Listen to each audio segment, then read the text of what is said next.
Capítulo 3. Conflitos de consciência política, 1974. Miguel desceu as escadas que levavam à cave do edifício central do quartel. Ao longo do corredor ficavam as celas dos detidos por casos de deserção, por serem refratários ou objetores de consciência, mesmo dissidentes políticos. Objetores de consciência era o nome dado àqueles que se recusavam de cumprir o serviço militar por motivos morais ou religiosos, na sua maior parte, testemunhas de Jeová. A missão de Miguel não era fácil de cumprir, sobretudo tendo em consideração a sua consciência política, tudo aquilo que ele tinha herdado do seu avô paterno. Agora, encontrava-se numa situação sem saída, onde tinha uma missão penosa a cumprir. Miguel tinha sido o primeiro classificado na sua especialidade militar como operador de mensagens, o que evitou que ele fosse mobilizado para o ultramar. Este serviço estava indiretamente ligado a outras atividades relacionadas com os serviços de informação militar, que por sua vez tinham um contacto estreito com os serviços da Polícia Internacional e de Defesa do Estado designados como PIDE. Durante o seu percurso militar, Miguel tinha sido alvo de algumas propostas para aderir à polícia política, mas nunca tinha aceito. Já lhe bastava ter que cumprir o tempo militar que lhe era imposto pelo regime dictatorial. Naquele dia tinham-lhe dado instruções para interrogar um detido, o que não fazia parte das suas funções. Miguel sabia que o futuro que estava reservado a este prisioneiro dependia das suas informações sobre o mesmo, tudo aquilo que ele poderia escrever no seu relatório. A sensação de poder decidir sobre a vida de uma pessoa já não era agradável, mas o que o afetava mais era o facto de ser obrigado a fazê-lo. Entrou na cela acompanhado de escolta, de acordo com as regras militares. Fernando estava deitado no seu leito, que tresandava à distância. Estas condições eram criadas intencionalmente para afetar o estado emocional dos detidos. O prisioneiro levantou-se imediatamente e pôs-se a um canto, adotando uma atitude de dúvida e de receio. Miguel deu instruções à escolta para os deixarem sozinhos. Dessa maneira, poderia eventualmente criar um ambiente que lhe desse uma certa confiança. Mas afinal de contas, o que é que querem de mim? Já disse tudo o que tenho para dizer. Não tenho nada a esconder. Para que serve isto tudo? Perguntou Fernando. Ouça, posso chamá-lo Fernando? Nós temos a mesma idade e somos os dois vítimas das circunstâncias que caracterizam o contexto político deste país. Eu cumpro o serviço militar que me foi imposto e você assumiu uma posição que corresponde aos seus valores e convicções. Estamos em lados supostamente opostos, é tudo. Mas isso não quer dizer que não seja possível encontrar uma solução no meio desta situação, respondeu Miguel. Isso é tudo conversa para me entreter. São tudo mentiras para conduzir as pessoas a respostas e afirmações que não correspondem à realidade. Sim, só correspondem à vossa realidade, aquela que não é absoluta apesar de ser totalitária, disse Fernando com os olhos cravados de ira. Olhe, o meu nome é Miguel e deram-me a missão de fazer um relatório sobre as suas opções morais ou religiosas e sobre as suas eventuais atividades políticas. Apesar de você ter afirmado que era objetor de consciência, a opinião deles é que você exerce atividades políticas que constituem um risco para o regime, provavelmente ligado a algumas atividades subversivas, para ser mais específico, exclamou Miguel. Vocês são todos os mesmos, cheios de veneno, cinismo e hipocrisia. É uma tristeza para a população assistir aos seus compatriotas praticarem a denúncia e a perseguição, até mesmo no seio das vossas famílias. Não me faça esse tipo de acusações sem me conhecer minimamente. Não é que eu tenha que me justificar perante si, mas as suas palavras são extremamente injustas para além da agressividade manifestada na sua atitude. Vou ignorar o que você disse, considerando a sua situação de detido e certamente afetado psicologicamente. Para Miguel, esta situação estava-se a tornar difícil. Nunca tinha denunciado ninguém e inclusivamente tinha assumido algumas posições que estavam longe de ter alguma relação com o regime fascista. Mas isso não podia revelar ao detido. Tinha que manter o seu papel e tentar compreender a sua reação como encarcerado e vítima do sistema fascista.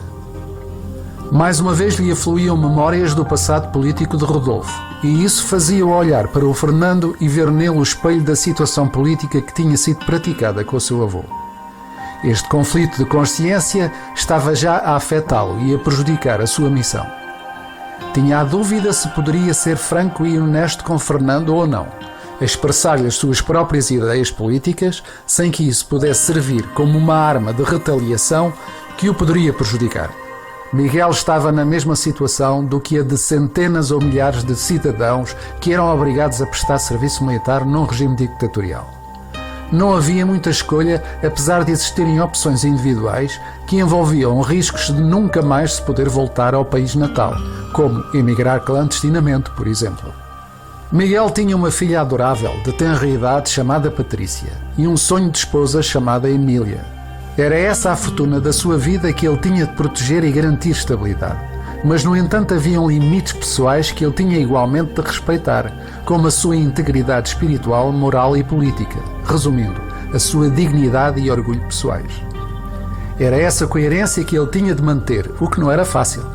Finalmente, bastava ser diplomata, o que para ele era bastante difícil assumir, dado o seu caráter, aquele que tinha sido herdado do seu avô paterno.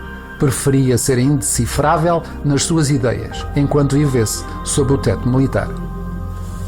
Você não tem a obrigação de me conhecer. Eu compreendo perfeitamente que, no seu lugar, eu teria exatamente a mesma reação de desconfiança. Mas só posso dizer-lhe que, às vezes, as coisas e situações não são aquilo que parecem.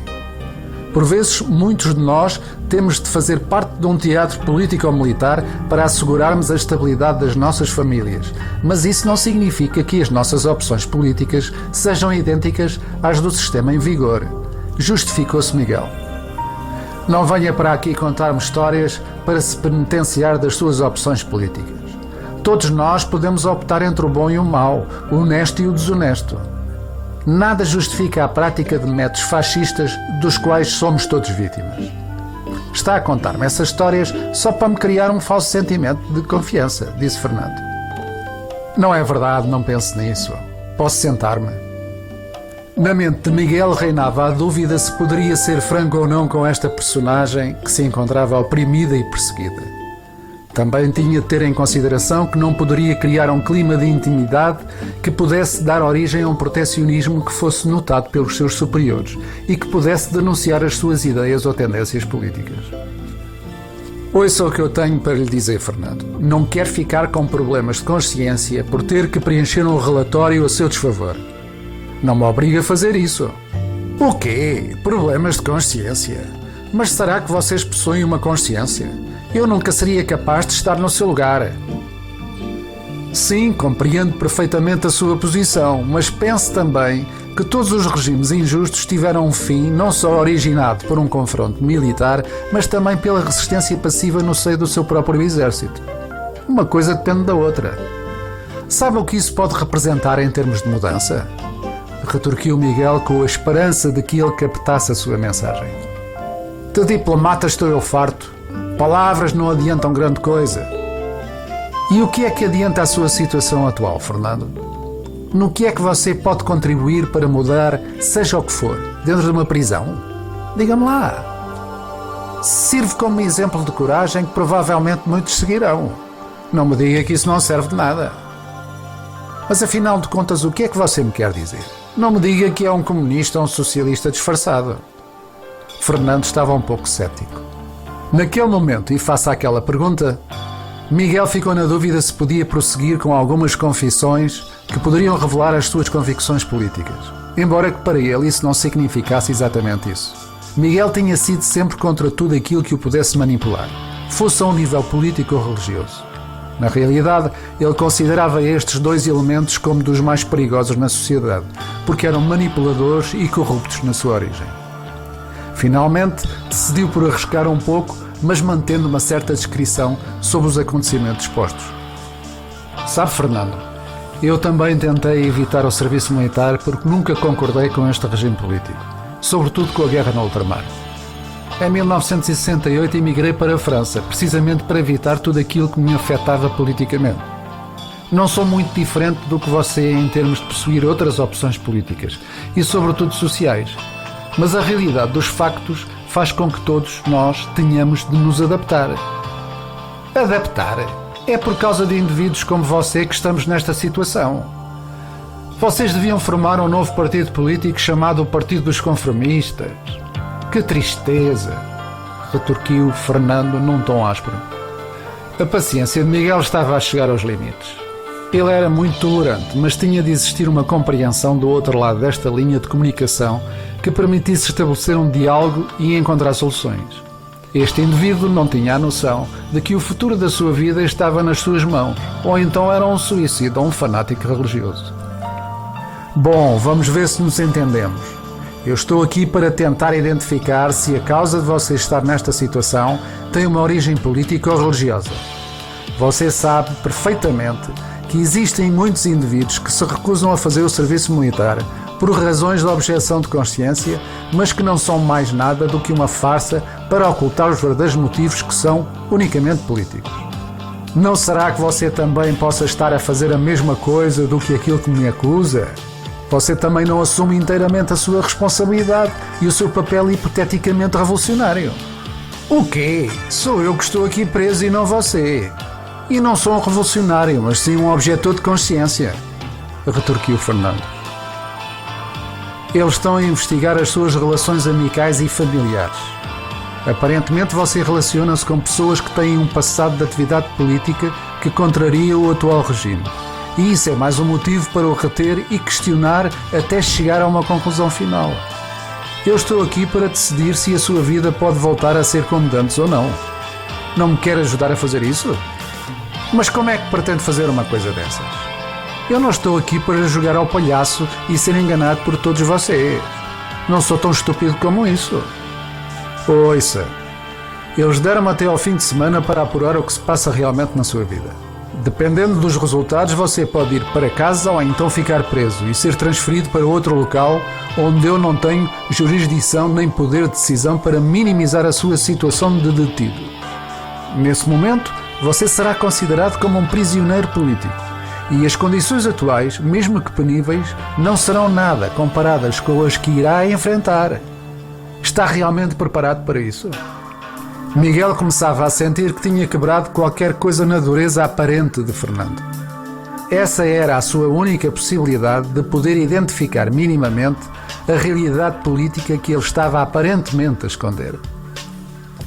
Intimamente desejava que uma abertura de espírito surgisse na sua mente para justificar uma possível ajuda da sua parte.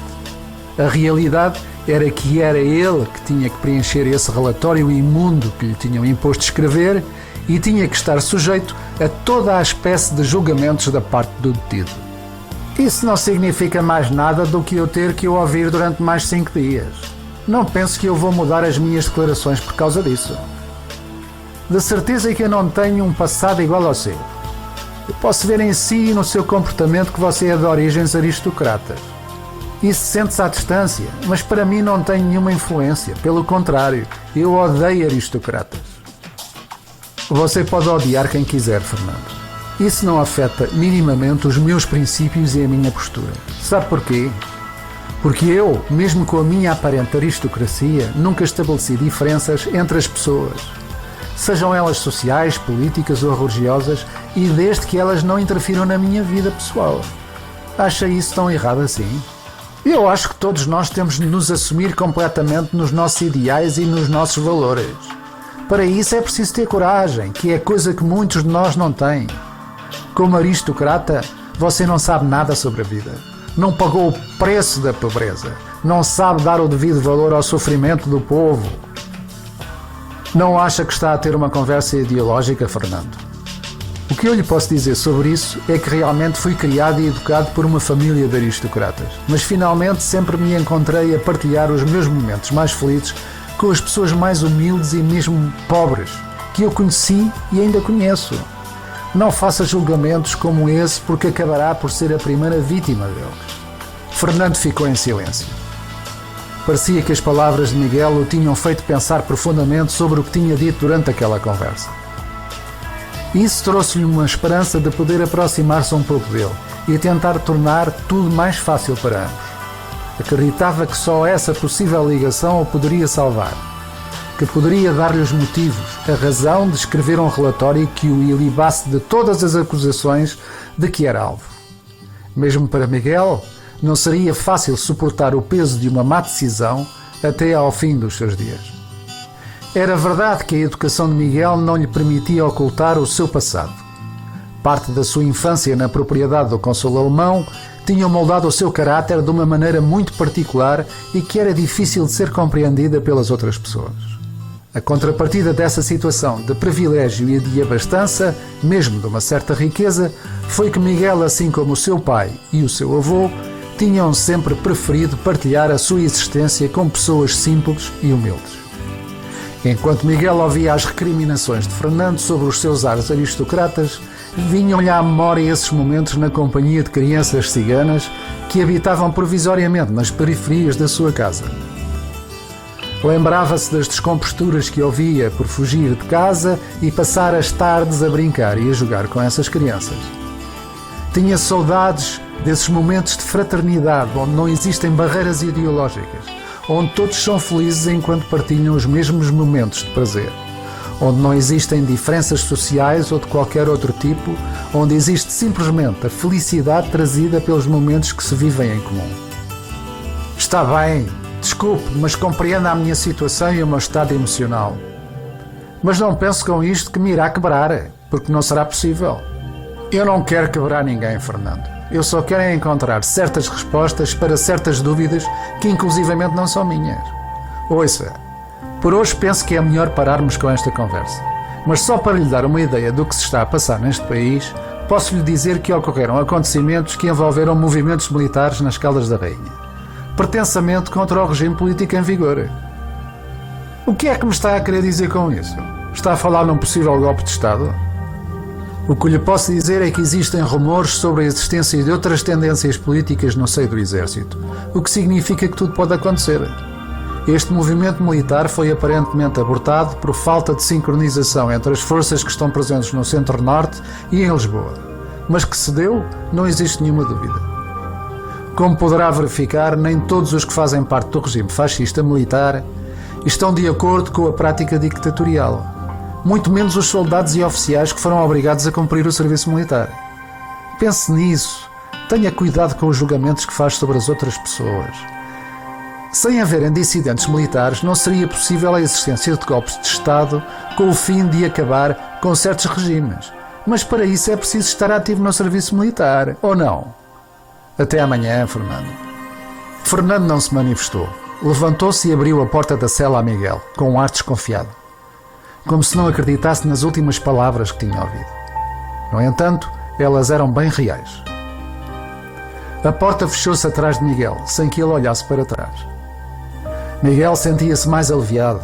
O facto de ter tido esse desabafo com o detido era para ele como redimir-se da culpabilidade traduzida por aquelas funções que lhe tinham atribuído. Dirigiu-se para a porta de armas, fez a saudação militar e tomou o caminho de casa para reencontrar aqueles que constituíam a sua única fortuna, a sua família. No caminho debateu-se com conflitos de consciência política, embora sempre tivesse mantido uma posição neutra. Veio-lhe ao espírito alguns conflitos que às vezes tinha com o seu pai. Ricardo era um tecnocrata que tinha feito carreira profissional na área dos seguros. Dada a sua capacidade e antiguidade, acabou por subir de posição e afirmar-se na imensa pirâmide profissional. Ricardo fazia parte integral dessa máquina capitalista e trabalhava para um dos personagens mais famosos no campo da indústria dos seguros. O regime capitalista é que lhe tinha proporcionado ter uma vida sem dificuldades. A estabilidade e o conforto de vida da sua família estava baseado neste sistema, que funcionava de mão apertada com o regime fascista. O que mais chocava Miguel era o facto do seu pai contestar o regime capitalista sendo um privilegiado em termos sociais à custa desse mesmo sistema. Miguel pensava que quando não se concorda com alguma coisa não se faz parte dela. É tudo.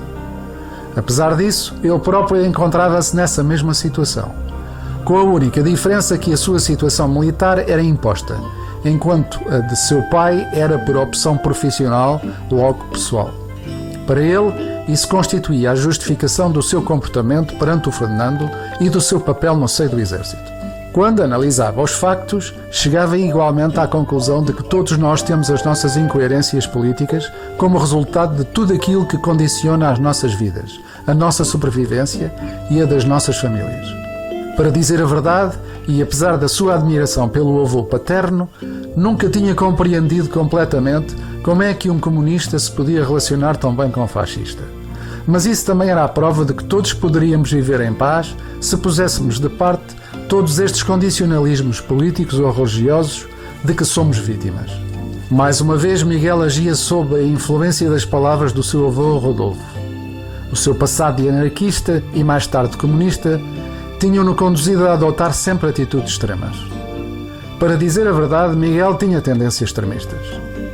Os acontecimentos de maio de 1968 em Paris também tinham um papel a desempenhar em todo este contexto. As ideias revolucionárias da época estavam a proliferar pela Europa e a minar os regimes ditatoriais. Pouco tempo depois, Miguel iria encontrar-se numa situação de conflito político-ideológico com o seu pai. Para ele, esse foi um dos exemplos sobre até que ponto a política e a religião podem manipular certos espíritos, prejudicando as relações existentes no seio da família, provocando uma profunda desunião entre os entes que se pretendem ser os mais queridos. Num dado momento, tentou esquecer tudo aquilo que se tinha passado naquele dia. Acelerou o carro e entrou no seu mundo privado, aquele que não trazia dúvidas nem questões, onde podia sentir-se feliz e em liberdade. Que melhor compensação poderia existir do que ter a sua esposa e filha à sua espera?